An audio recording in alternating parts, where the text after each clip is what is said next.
जय हिंद everyone, welcome to my YouTube channel TS academy. जैसा कि आप देख रहे हैं मेरे पीछे लगा हुआ है 3 इडियट्स का एक इमेज और इधर मुन्ना भाई एमबीबीएस की इमेज। इससे मैं बताना क्या चाहता हूँ, देखिए जब 3 इडियट्स में सारे दोस्त आते हैं तो इंजीनियरिंग करने आते हैं, लेकिन इनका पीछे का एक बैकअप देखा जाए तो कहीं ना कहीं इंट्रेंस एग्जाम देकर ही आते हैं। और यदि मुन्ना भाई एमबीबीएस यदि डॉक्टरी बनने भी चाहेंगे तो कहीं ना कहीं इंट्रेंस एग्जाम देकर ही डॉक्टर के लिए एमबीबीएस के लिए आते हैं। इसका मतलब क्या, हर एक जगह इंट्रेंस एग्जाम ने अपना एक कहीं ना कहीं जगह बना लिया है। वही चीज अभी वर्तमान समय आ गया। यदि बच्चे 12th पास होंगे तो उन्हें भी कहीं ना कहीं यूजी में एडमिशन के लिए कहीं ना कहीं इंट्रेंस एग्जाम देना पड़ेगा। तो चाहे इंजीनियरिंग और एमबीबीएस में तो पहले से होता ही था, लेकिन अभी 12th वालों के लिए अब ये ऐसा हो गया है कि 12th एंट्रेंस एग्जाम 12 पास होने के बाद यूजी के लिए एंट्रेंस एग्जाम देना पड़ेगा। जिसके कारण ये वीडियो सिर्फ खाली 12th वाले बच्चों के लिए नहीं, जो 12th में आ रहे हैं, जो 12th में पढ़ रहे हैं, वो जो 12th पास आउट है, हर एक व्यक्ति के लिए, हर एक पर्सन के लिए ये वीडियो बहुत जरूरी है कि आखिर CUT है क्या। तो देखिए CUT क्या है उसके बारे में हम थोड़ा देखते हैं। CUT का फुल फॉर्म क्या है, देखिए कॉमन यूनिवर्सिटी एंट्रेंस टेस्ट।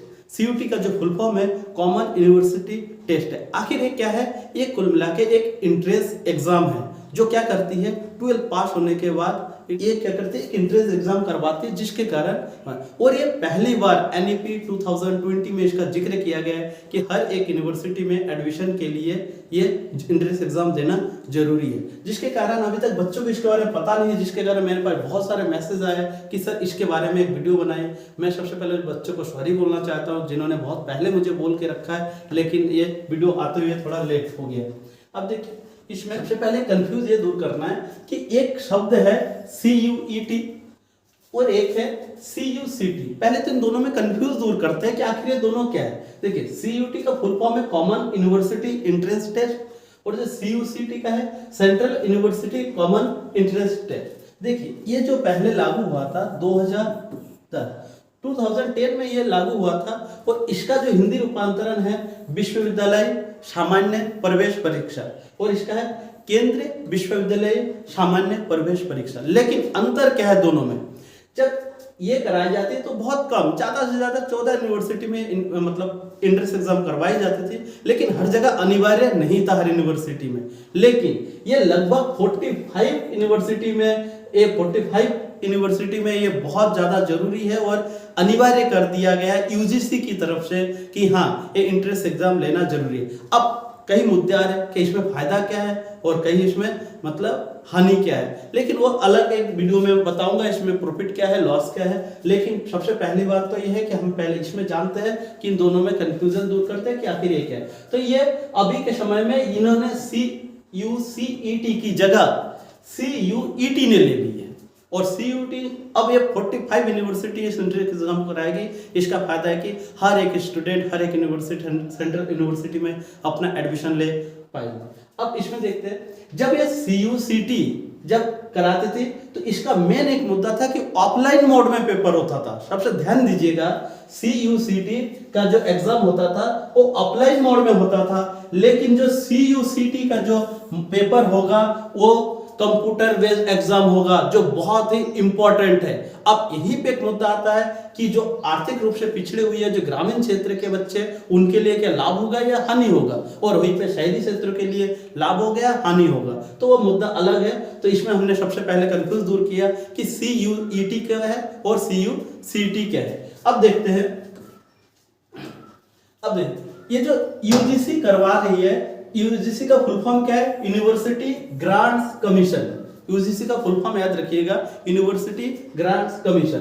तो इन्होंने जो पब्लिक नोटिस जारी किया तो पब्लिक नोटिस में साफ साफ लिखा हुआ है कि ये कॉमन यूनिवर्सिटी इंटरेस्ट है CUT, the common university interest है CUET for admission in under graduate. ये सिर्फ और सिर्फ UG के लिए है, ना कि PG के लिए, ना कि ये सिर्फ और सिर्फ जो पब्लिक नोटिस दिया गया है ये सिर्फ और सिर्फ UG के लिए है। यहाँ पे दिखाया गया detail structure of CUT UG in available on NTA website HTTP। देखिए आपको यदि कुछ भी जानकारी चाहिए आप NTA की इस वेबसाइट पे आप पूरा का पूरा जानकारी ले सकते हैं। तो इस तरह आप पब्लिक नोटिस में साफ कह दिया गया है कि हाँ हर एक यूनिवर्सिटी को ये पेपर लेना जरूरी है और इसमें 45 यूनिवर्सिटी है और इसमें देखिए बोल भी दिया गया है universities will be conduct in 13 language namely भी दिया है। नेम में मैं आपको 13 लैंग्वेज अभी दिखा दे रहा हूं कि इसमें क्या क्या 13 लैंग्वेज है। अब देखिए इसमें क्वेश्चन आता है कि जो कॉमन यूनिवर्सिटी एंट्रेंस टेस्ट है ये आखिर यूजीसी इसे करवाएगा कैसे कराएगा। तो सबसे पहले अभी मैंने बता दिया कि ये जो कॉमन CUET है ये जो यूजीसी करवा रही है एनटीए जो नीट का भी एग्जाम करवाती है और जो हमारा जेई मेंस का भी एग्जाम करवाती है। एनटीए नेट का भी एग्जाम यूजीसी ये एनटीए ही करवाती है। अब देखते हैं ये क्या करवाएगी। सबसे पहले तो कंप्यूटर बेस्ड एग्जाम होगा। दूसरी बात ये ऑनलाइन मोड पे एग्जाम होगा जिसमें हर एक बच्चे को कंप्यूटर का नॉलेज बेसिक नॉलेज होना ही चाहिए। ऑनलाइन मोड पे कंप्यूटर बेस पे एग्जाम करवाएगी। अब देखिए सबसे मेन टेंशन है जो कुछ बच्चों ने मुझे मैसेज किया है कि सर इसके सिलेबस के बारे में हमें कुछ पता नहीं चल रहा है। तो देखिए इसका सिलेबस के बारे में क्या है। इसका जो टेस्ट सिलेबस होगा वो आखिरकार जब इसके चेयरमैन से पूछा गया तो चेयरमैन ने सबसे पहले इन्हें ये बताया कि ज्यादा चिंता करने की कोई बात नहीं है क्योंकि इसका जो मेन सिलेबस होगा वो एनसीईआरटी के 12th क्लास के सिलेबस से सम्मिलित मिलता जुलता होगा। एकदम एक्यूरेट भी ना हो लेकिन 12th क्लास से अर्थात 11-12 से मिलता जुलता उसका एनसीईआरटी के सिलेबस से होगा। इसका मतलब मेन फोकस आपको एनसीईआरटी में करवाना है क्योंकि उन्हें भी पता है कि हाँ बच्चे तैयारी अलग से करने का समय नहीं है। अब इसमें देखते हैं देखिए इसमें सिलेबस के आधार पर सेक्शन ए और सेक्शन फर्स्ट ए और सेक्शन फर्स्ट बी में बांट दिया गया और सेक्शन सेकेंड और section third total section 3 section में बांट दिया गया जिसमें सेक्शन ए और सेक्शन बी बनाया गया सेक्शन सेकेंड और सेक्शन ए में जो आपका सिलेबस आएगा वो जो भाषा की जो लैंग्वेज पर आएगा पूरा का पूरा लैंग्वेज पर होगा लेकिन उसमें लैंग्वेज कितने होंगे 13 लैंग्वेज होंगे।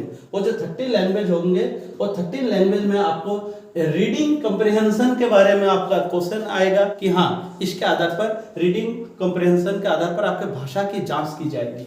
अब सेक्शन सेकंड में आपका क्या आएगा डोमेन स्पेसिफिक सब्जेक्ट आएगा। डोमेन स्पेसिफिक सब्जेक्ट का मतलब होता है कि एक विशिष्ट विषय एक मतलब यूनिक आपका जो एक विषय होगा वो विशिष्ट विषय के बारे में आप उसमें पेपर देना है आपको। अब वो यूनिवर्सिटी डिसाइड करेगी कि आप किस में दोगे और आप डिसाइड करेंगे।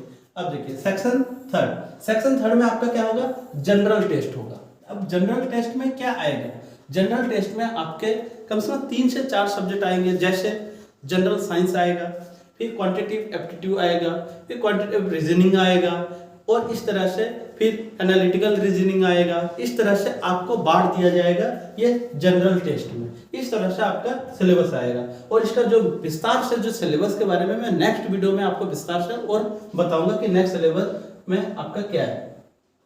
अब देखते हैं देखिए यहाँ 13 भाषाओं में मैंने अभी भी जैसे बोला था कि यहाँ आपका 13 भाषाओं में पेपर होगा। अब 13 भाषा में से कौन सी भाषा हो सकती है क्या क्या भाषा हो सकती है वो आप देख सकते हैं। देखिए 13 भाषाओं में आपका अंग्रेजी रहेगा हिंदी रहेगा असमिया रहेगा बंगाली रहेगा गुजराती रहेगा कन्नड़ रहेगा मलयालम रहेगा मराठी रहेगा उड़िया रहेगा पंजाबी रहेगा तमिल रहेगा तेलुगु रहेगा और उर्दू रहेगा। और मैंने अभी पब्लिक नोटिस में भी दिखा दिया था कि पब्लिक नोटिस में साफ साफ लिखा था कि 13 लैंग्वेज वहां रहेंगे। अब देखिए यूजीसी के जो चेयरमैन कौन है प्रोफेसर एम जगदीश कुमार से जब पूछा गया कि इसमें क्या बच्चों के लिए हित हो गए है तो प्रोफेसर जगदीश कुमार ने साफ साफ बोला कि ये बच्चों को मिल सकेंगे बराबर मौके। इन्होंने बोला कि बच्चों को बराबर मौके मिलेंगे अर्थात जो आर्थिक रूप से पिछड़े हो या कहीं दूसरे स्टेट से हो तो पिछड़े। तो उन्होंने बोला है कि हाँ हर एक बच्चे को बराबर का मौका मिलेगा किसी भी सेंट्रल यूनिवर्सिटी में एकदम बराबर का मौका मिलेगा। हर एक बच्चा किसी भी यूनिवर्सिटी में एडमिशन ले सकेंगे इस एंट्रेंस एग्जाम के बाद। क्योंकि कभी कभार ऐसा होता है कि केरल से बहुत बच्चे ऐसे हुए हैं जो 100% लाए और वहीं पे दिल्ली यूनिवर्सिटी में दिल्ली से ही 95% प्लस भी लाए हैं लेकिन उन बच्चों को एडमिशन नहीं मिला लेकिन इन बच्चों को एडमिशन मिला। तो इस कारण से एडमिशन लेने में बहुत ज्यादा दिक्कत हो रही है कि हाँ इससे सीट फुल हो जाता है। तो जो 98% भी है उसमें भी बहुत बच्चों को जगह नहीं मिल रहा है। तो आखिर उन बच्चों के लिए क्या किया जाए तब जाके चेयरमैन ने बोला है कि ऐसी दशा ना हो तो जाके एक इंट्रेंस एग्जाम रखा जाए जिससे कि एडमिशन आराम से लिया जाए। अब देखिए यहाँ जो हमारा एनटीए है, नेशनल टेस्टिंग एजेंसी है, इन्होंने बोला है कि जो सीयूईटी एग्जाम का जो रजिस्ट्रेशन होगा वो उनके वेबसाइट में जाके आप आराम से कर सकते हैं। और इनका जो रजिस्ट्रेशन जो चालू हो गया था, देखिए अप्रैल के पहले हफ्ते से शुरू हुआ था और जुलाई के पहले हफ्ते में इंट्रेंस एग्जाम कराया जाएगा और इनका जो मेरिट बनेगा अगस्त तक इनका मेरिट आ जाएगा। और इस तरह से बच्चे इंटर के बाद किसी भी यूनिवर्सिटी में, सेंट्रल यूनिवर्सिटी में मेरिट के आधार पर एडमिशन ले पाएंगे। तो इस तरह से हमने CUT के बारे में जानकारी दी है और आपको इसके बारे में और जो भी नए नए अपडेट आएंगे नेक्स्ट वीडियो में, नए अपडेट के साथ मैं नेक्स्ट वीडियो CUT का प्रोवाइड कराऊंगा। और आपको यदि और भी विशेष जानकारी चाहिए तो और नेक्स्ट जो जानकारी चाहिए तो आप लाइक सब्सक्राइब करके रखिए ताकि आपको ये नेक्स्ट जो अपडेटेड नॉलेज है वो आपको मेरे जरिए मिल सके। थैंक यू, जय हिंद।